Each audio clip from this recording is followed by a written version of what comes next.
राष्ट्रवादी Congress party दो गुटों में तब्दील, आरोप प्रत्यारोप का दौर जारी।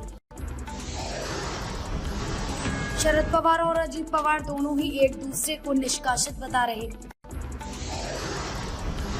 अजीत पवार और शरद पवार के बीच का जो मामला है उसे पार्टी समझेगी। मुझे पार्टी ने दायित्व सौंपा है, उसे मैं अवश्य पूरा करूंगा। अजय पानीकर। इस बार के विधानसभा चुनाव में कुछ अलग ही देखने को मिलेगा, जहां अन्य राजनीतिक दल पार्टी को मजबूत बनाने और संगठन का विस्तार करने में लगी है। वहीं दूसरी ओर राष्ट्रवादी कांग्रेस पार्टी के दिग्गज नेता व कार्यकर्ता एक दूसरे को पहचानने तक से इनकार कर दिया है। इसी कड़ी में एक के बाद एक राष्ट्रवादी कांग्रेस के नेता व कार्यकर्ता अपना अपना बयान जोगी जगत तो दे रही हैं। इसी कड़ी में अजय पानीकर ने भी अपनी बात रखी। उन्होंने कहा कि अजीत पवार और शरद पवार के बीच का जो मामला है उसे पार्टी समझेगी। मुझे जो दायित्व सौंपा गया है पार्टी हित में मैं उसी का निर्वहन करूंगा। सर, ये कल के कार्यक्रम के लेकर आप बताइए क्या और कैसे नियुक्ति हो गई इतने सारे लोगों की? कल की कार्यक्रम की जो नियुक्ति किए हैं ये लोग जो है फर्जी हैं। साफ शब्दों में आपको बता दूं, फर्जी वो इसलिए हैं क्योंकि ये लोगों ने उनको मालूम है यहाँ से उनको पूर्व महासचिव था, उनको निष्कासित कर दिया गया था। उन्होंने पूर्व पंचायती राज में भी था, उन्होंने उनको नियुक्ति के उनका रद्द किया गया था। उनको वो मालूम है कि बिलासपुर में नीलेश विश्वास जी का विधानसभा प्रत्याशी घोषित किया गया था और नोबेल वर्मा जी के द्वारा जो इनको निष्कासित कार्यकर्ता कैसे आ गए?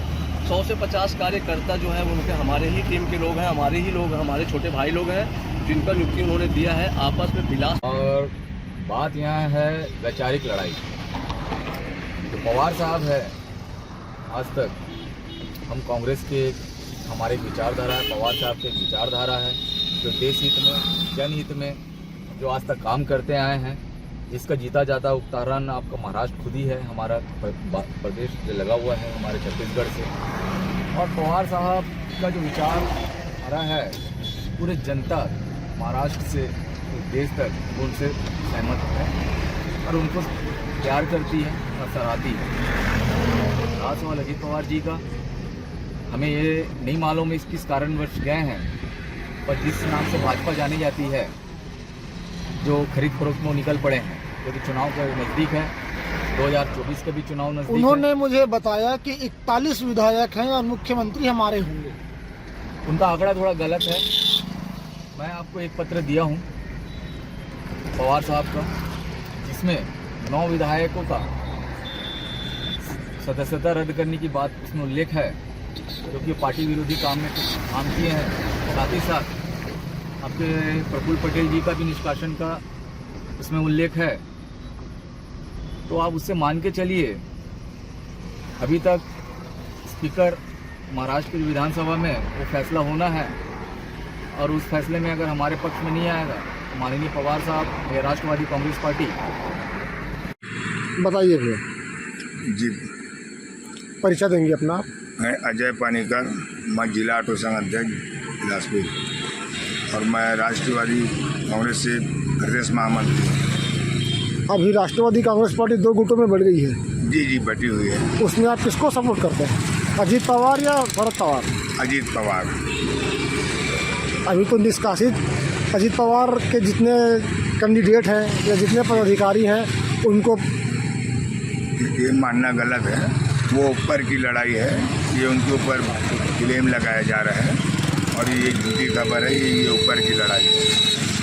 अभी आप संभावित प्रत्याशी हैं बिलासपुर के लिए और इसमें नीलेश विश्वास जी दावेदारी कर रहे हैं पिछले 4 सालों से। जी देखिए, कोई भी पार्टी हो, जितनी बड़ी पार्टी होती है, राष्ट्रवादी कांग्रेस कोई छोटी मोटी पार्टी नहीं, इंटरनेशनल पार्टी है।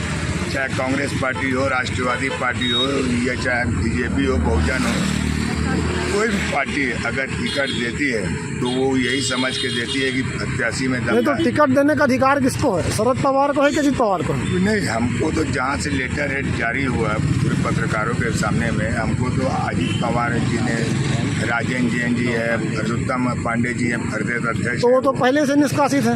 नहीं, ये मानना गलत है। क्या सही है क्या गलत है वो तो अभी वो तो पार्टी तय करेगी।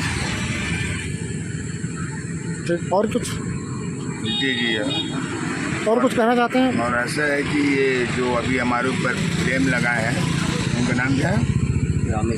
रामेश्वर तिवारी जी। उनका कहना है कि जितने भी राष्ट्रवादी पार्टी के कार्यकर्ता थे वो सेंट्रल पॉइंट में भी 2 दिन पहले मीटिंग हुई है, वो पूरे मेरे लोग हैं।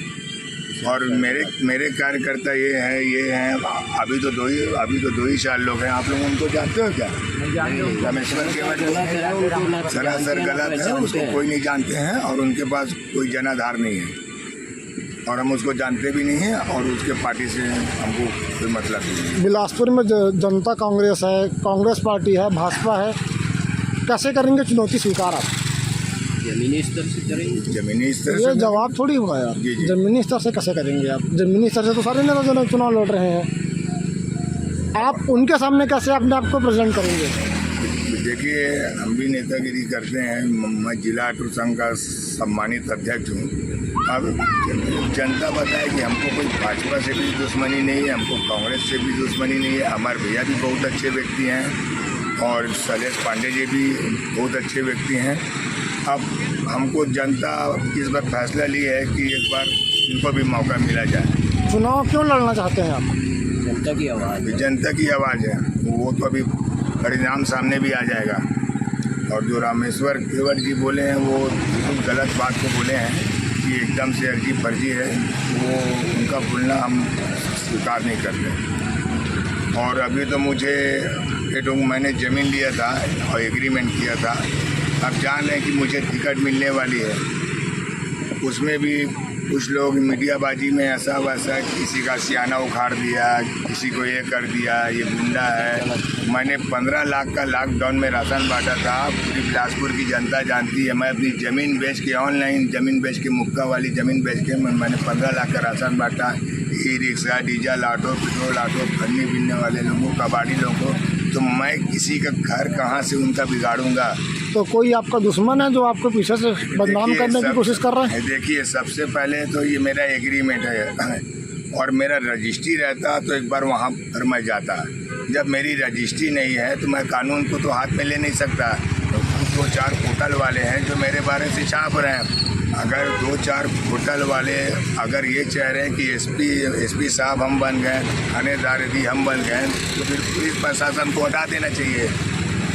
इनका कहना है कि पुलिस एक्शन क्यों नहीं ले रही है। तो जब मेरा वीडियो वायरल होगा, कोई लेडीज जाएगी, मैं ऐसा प्रूफ रहेगा, ऑडियो रहेगा, वीडियो रहेगा, ये मोबाइल में रहेगा, ये फुटेज रहेगा, तो उसके बाद तो मेरे ऊपर मत कार्रवाई होगी ना। मैंने तो सब कुछ भी नहीं किया और मैं वो ज़मीन आज के बाद उसको छोड़ भी दिया हूँ। मैं तो उनको रियायत भी दे रहा था कि आप लोग रहो, 2-4 साल का मैं समय दे देता हूँ, जब मेरी औकात होगी तो मैं उसको रजिस्ट्री करा लूँगा, सामने का 1000 के हिसाब से दे दूँगा। अभी 4 दिन पहले वो लोग कोतवाली थाने पहुँचे थे तो उनको यही सब ये बोले कि आप लोग कैसे आए, तो बोले भैया हमको घर से हमको भगाया जा रहा है। तो DI साहब बोले अपना पेपर लेके आओ, तो वो अपने मुंह से बोले हैं कि भैया हम तो बेजा कब्जे में हैं। तो बोले बेजा कब्जे में है तो आपको जो लिया वो तो भगाएगा, जबकि उस ज़मीन को मैंने लिया, लेकिन मैं एक आवाज़ भी नहीं बोला कि आप लोग यहाँ से जाइए। सर आप बताइए। जी, मेरा नाम फिरोज खान है, जिला ऑटो संघ भूतपूर्व कोषाध्यक्ष हूँ।